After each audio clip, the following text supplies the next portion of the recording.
अस्सलाम वालेकुम, मैं आपका भाई मुबीन अहमद और आपके लिए लेके हुए ये सस्ता तरीन घर जिसमें आप देख सकते हैं मार्बल सीलिंग टाइल वर्क का काम बहुत ही खूबसूरत सा आपको इंशाल्लाह मिलने वाला है। जहाँ पर आप बहुत खूबसूरत मार्बल है, ऊपर आपको सीलिंग के डिज़ाइन सिंपल से रखे गए हैं और इसके अलावा इस साइड पे आपको निशिस जिस पर वॉलपेपर का काम होने वाला है वो करवा के दिया जाएगा।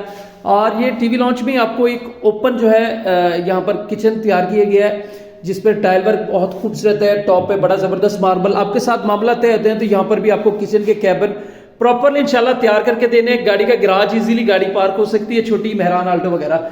और इस घर में आपको एक मास्टर साइज का बेडरूम मिलता है जिसपे भी मार्बल बहुत खूबसूरत है, ऊपर सिंपल से अंदाज में सीलिंग वर्क का काम किया गया।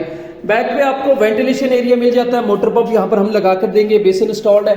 इसके अलावा खूबसूरत टाइल वर्क का काम सिर्फ ही 19 लाख रुपए में ये खूबसूरत सा घर मिल जाएगा। नूर पार्क गजुमता लाहौर में घर वाक़ है। मुकम्मल वीडियो के लिए चैनल सब्सक्राइब करें और फोन पर रब्ता करें।